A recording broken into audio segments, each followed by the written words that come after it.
Doctor Abdul Qadeer Khan.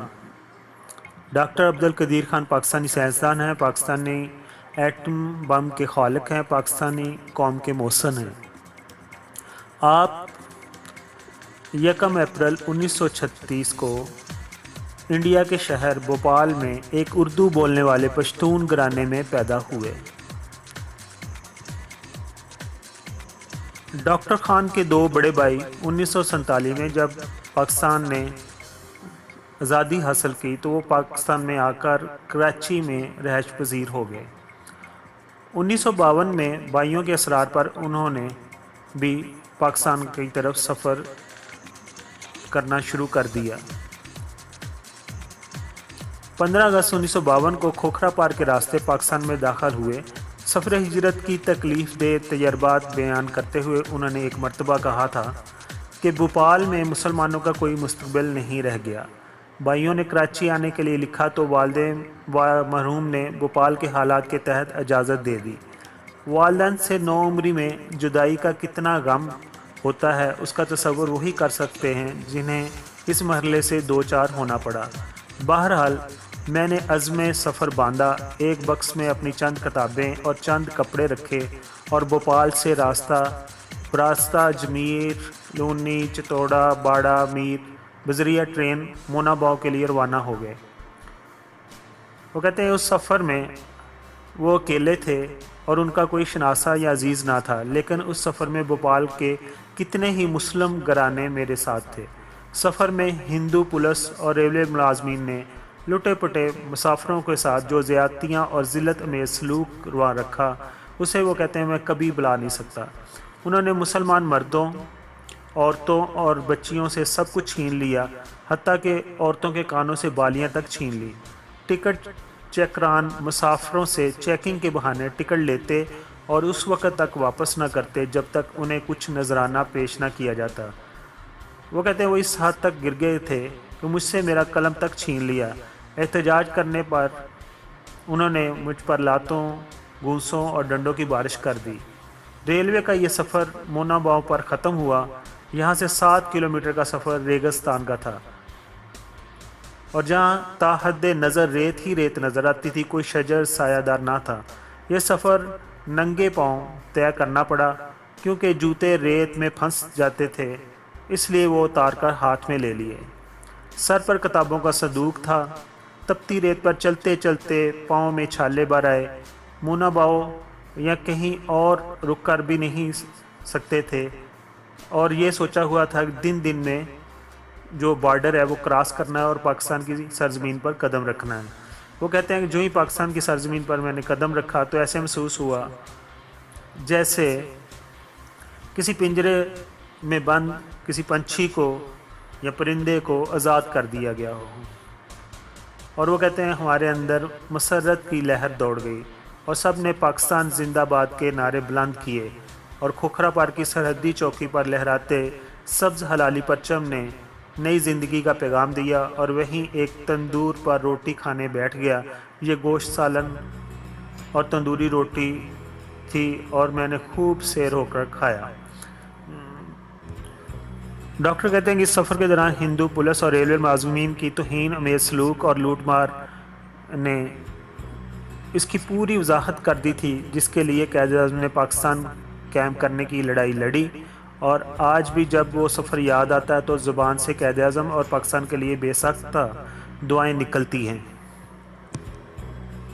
Doctor Abdul Qadeer Khan 15 برس Europe میں رہے اور اسی دوران انہوں نے مغربی برلن کی ٹیکنیکل یونیورسٹی، ہالینڈ کی یونیورسٹی آف ڈیلفٹ اور بیلجیم کی یونیورسٹی آف لیون میں ایجوکیشن حاصل کی۔